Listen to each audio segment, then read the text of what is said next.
오늘 우리에게 주신 말씀은 디모데 후서 1장 9절에서 15절까지의 말씀입니다. 신약의 342면쯤에 있는 디모데 후서 1장 9절에서 15절까지의 말씀입니다.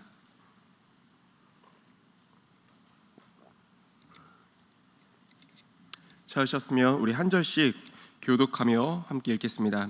제가 먼저 읽습니다. 하나님이 우리를 구원하사 거룩하신 소명으로 부르심은 우리의 행위대로 하심이 아니요 오직 자기의 뜻과 영원 전부터 그리스도 예수 안에서 우리에게 주신 은혜대로 하심이라. 우리 구주 그리스도 예수의 나타나심으로 말미암아 나타났으니 그는 사망을 패하시고 복음으로써 생명과 썩지 아니할 것을 드러내신지라. 내가 이 복음을 위하여 선포자와 사도와 교사로 세우심을 입었노라. 이로 말미암아 내가 또 이 고난을 받되 부끄러워하지 아니함은 내가 믿는 자를 내가 알고 또한 내가 의탁한 것을 그날까지 그가 능히 지키실 줄을 확신함이라. 너는 그리스도 예수 안에 있는 믿음과 사랑으로서 내게 들은 바 바른 말을 본받아 지키고 우리 안에 거하시는 성령으로 말미암아 내게 부탁한 아름다운 것을 함께 읽겠습니다. 아시아에 있는 모든 사람이 나를 버린 이 일을 네가 아나니 그 중에는 부겔로와 헤모게네도 있느니라. 아멘. 한 사람이 있습니다. 그 사람은 태어난 지 8일 만에 할례를 받았다고 합니다. 그리고 히브리인 중에 히브리인이라 자랑을 하고 당대 최고의 학파라고 하는 가말리엘 문화에서 율법을 배운 한 사람이었습니다. 그 사람은 청년 사울이었습니다. 자신의 열심과 이 행위들이 하나님을 위한 일이다라고 생각을 했고 구원으로 향하는 길이라 생각을 했습니다. 그렇기 때문에 이런 확고한 신념과 믿음 가운데서 교회를 핍박하는데 누구보다 열심내며 앞장서서 이끌었습니다. 그래서 이 청년 사울의 열심 있는 이 신념 있는 발걸음을 막을 수 있는 이는 없었습니다. 하지만 어느 날 그의 걸음이 멈춰지게 되었습니다. 어디에서 언제였습니까? 다메섹 도상에서 빛으로 임하신 예수 그리스도를 만남으로 말미암아 누구도 멈출 수 없었던 사도 이 사울의 발걸음이 멈춰지게 된 것입니다. 지난 사울의 고백과 그리고 그가 지나왔던 그 행적들을 살펴보니까 사울은 분명하게도 빛을 쫓는 인생이었습니다. 그가 쫓는 빛은 무엇이었습니까? 자신을 빛나게 하는 것들을 쫓았습니다. 학벌을 쫓았습니다. 그리고 자신의 행위와 열심대로 교회를 핍박하고 무너뜨리면서 거기에서 오게 되는 그런 명예들, 자신을 덧입고 자신을 빛나게 하는 그 빛들을 쫓았던 인생, 그가 바로 사울이었습니다. 그런데 예수 그리스도의 빛 앞에서 자신이 쫓던 모든 것, 그 모든 빛들이 가려지는 것을 이제 사울이 경험하게 됩니다. 출신도 예수의 빛 앞에 가려졌습니다. 신분도 가려졌습니다. 지나온 모든 행적들도 가려지게 되었습니다. 심지어 그 모든 것을 전부로 여기며 빛으로 여기며 바라봤던 사울의 눈까지도 예수님을 만나고 나서 예수의 진정한 빛 앞에서 가려지게 되었습니다.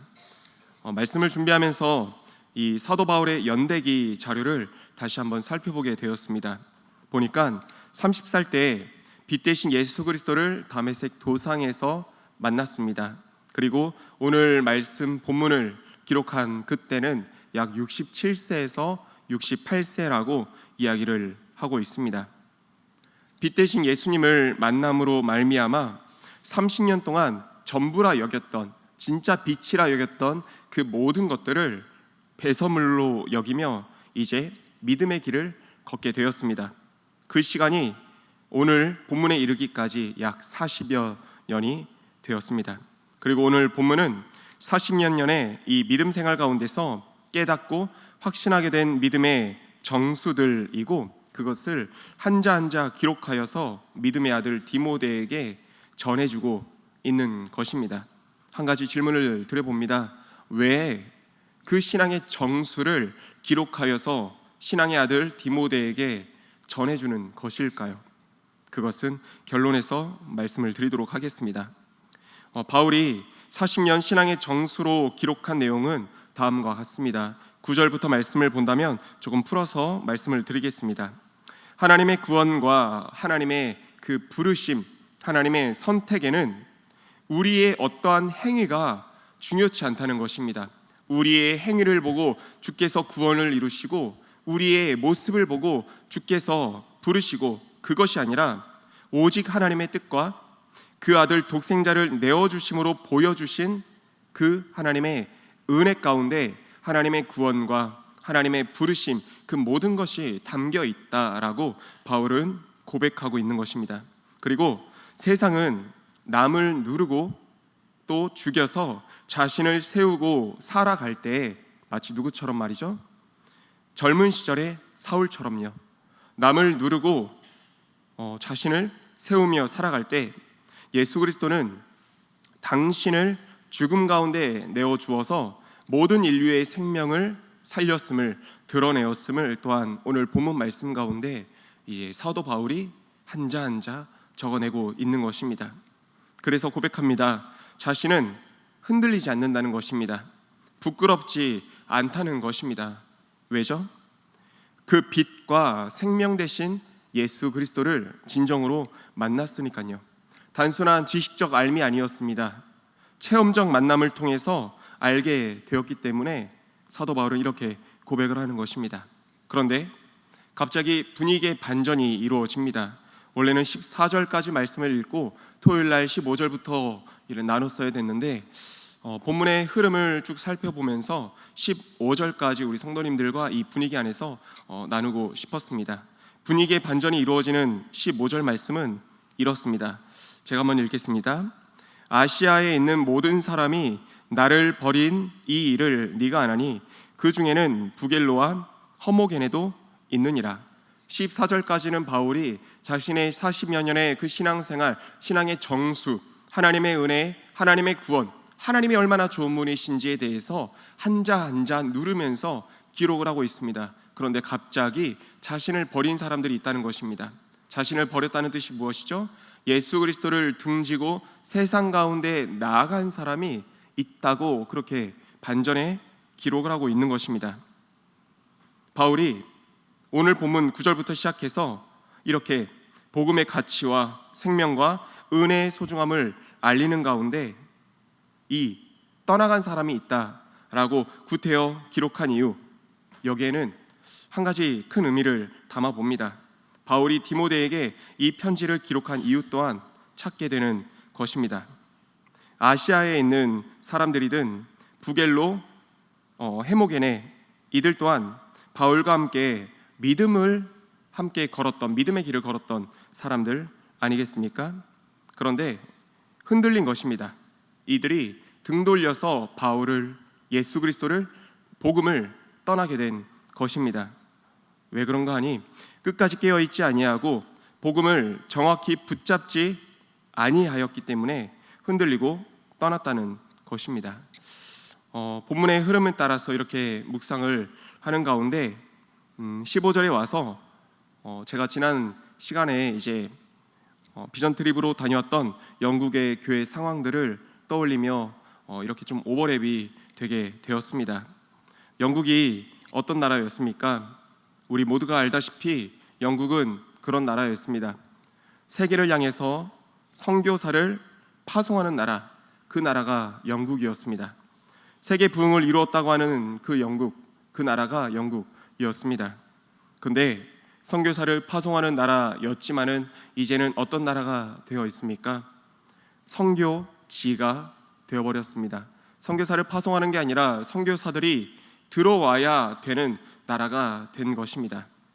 세계 부흥을 이루었다고 하는 그 영국 교회 가운데 영국에 직접 가서 보게 되니까 그 말과 상황이 전혀 틀리지 않음을 볼 수 있게 되었습니다. 보여지고 또 들리는 모든 것들에서 영국 이 땅 가운데 정말 부흥이 있었다는 것을 느낄 수가 있었습니다. 걸어가는 그 거리에서 복음의 흔적을 찾을 수가 있었습니다. 그리고 눈만 들면 곳곳마다 보여지는 건물들에서 부흥과 순교의 흔적들을 찾아볼 수가 있었습니다.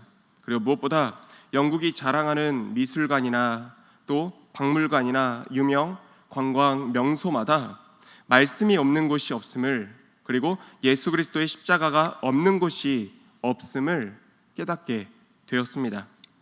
이런 모든 것들을 보고 나서 함께 갔던 아이들과도 그런 나눔을 갖게 되었어요.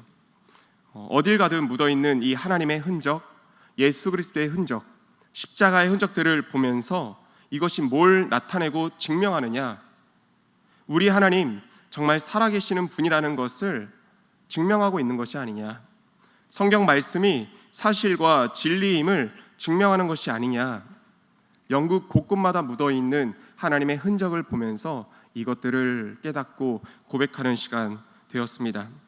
사도 바울이 만난 빛 대신 예수 그리스도를 정말 말도 못하게 많은 전 세계로부터 몰려온 사람들이 영국 전역 다니는 곳곳마다 보고 있고 듣고 있고 하는 것입니다.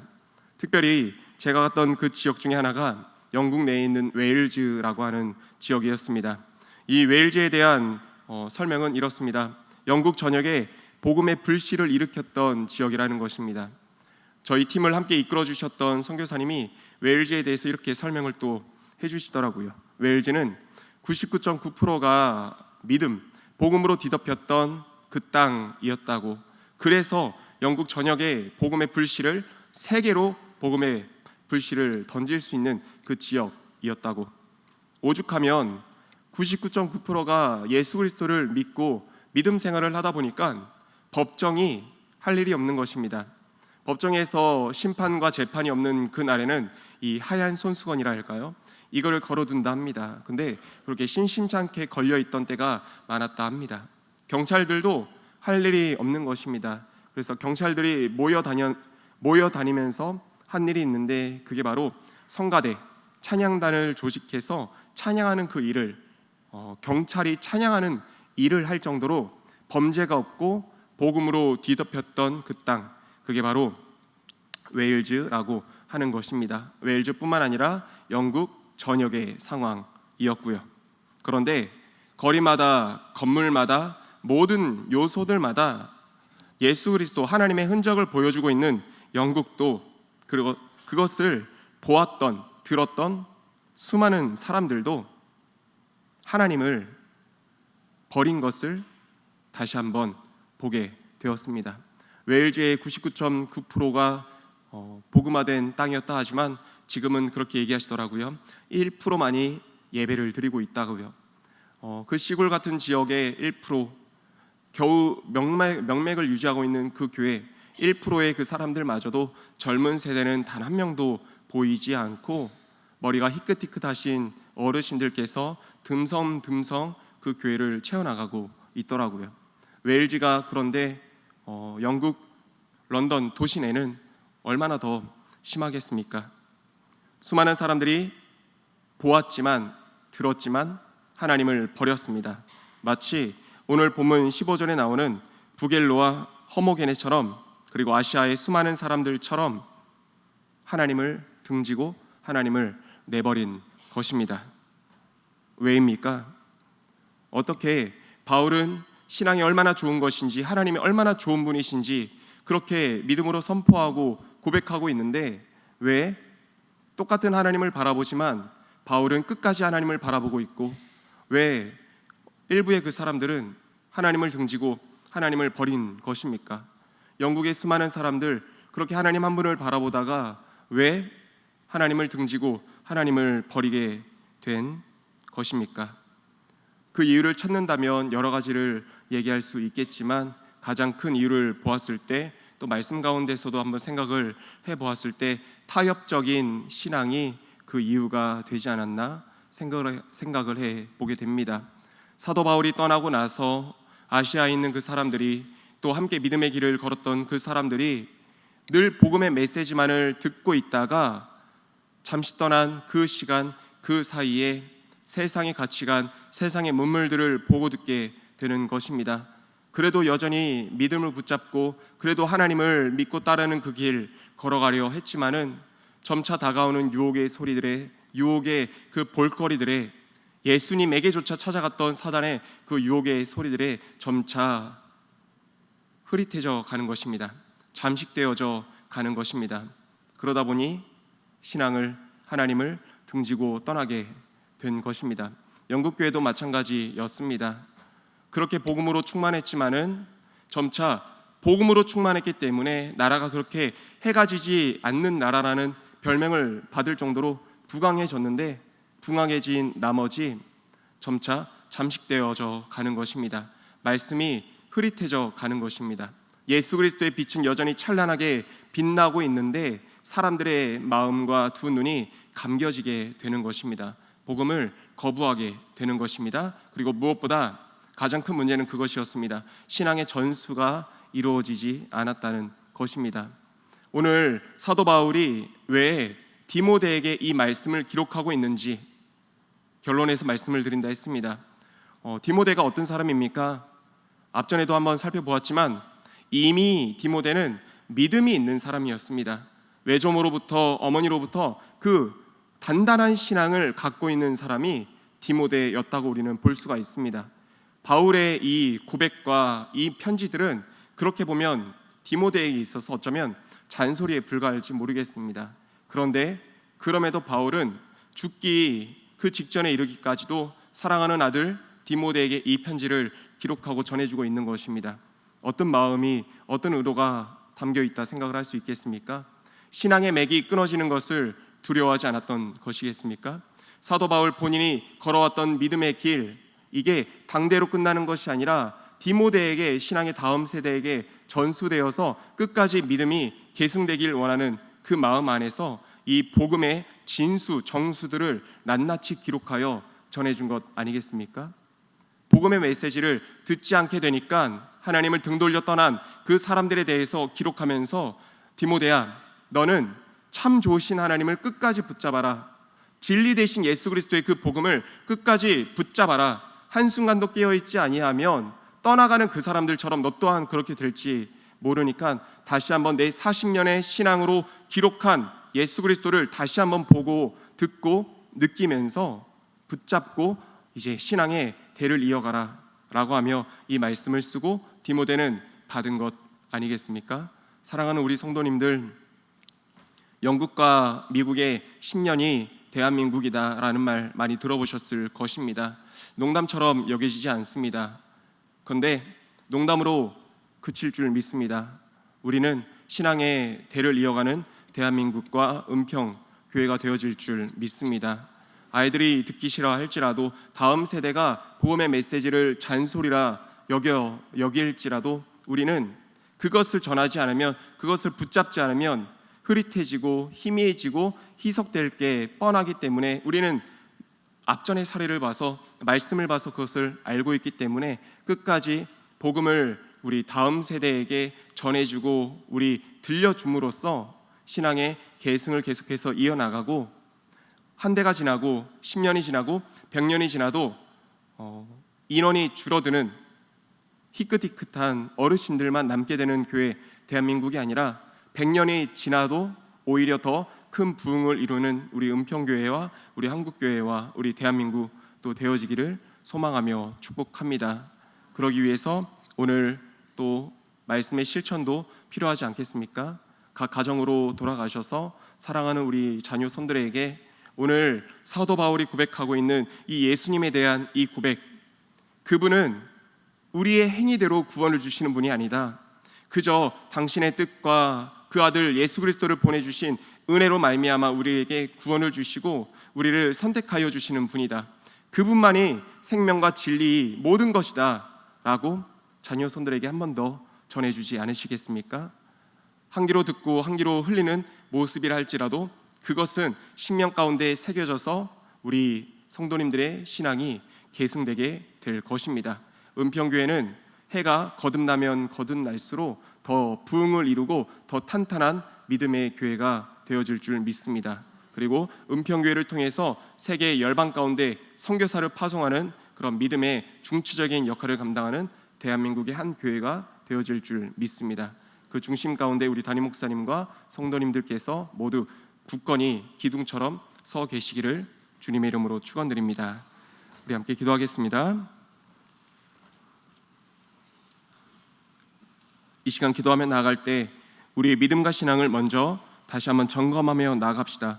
사도 바울의 고백을 다시 한번 우리가 기억합시다. 하나님, 우리 안에 이 믿음의 고백, 신앙의 고백이 단 한순간도 희석되지 않게 하여 주시고 더욱더 붙잡고 마음 가운데 새기며 심겨 나아가는 그런 우리 모두의 신앙이 될 수 있게 해달라고 우리 함께 기도하겠으며, 무엇보다도 하나님, 우리의 신앙이 끊어지지 아니하게 하여 주옵소서. 대를 이어갈 수 있게 하여 주시고 시간이 흐르면 흐를수록 믿음과 부흥이 넘쳐 흐르는 우리 은평교회와 우리 대한민국이 되어질 수 있게 해달라고 오늘은 교회와 나라의 부흥을 위하여서도 우리 함께 기도하겠습니다. 주신 말씀 붙잡고 주여 한번 외치고 통성으로 기도하겠습니다.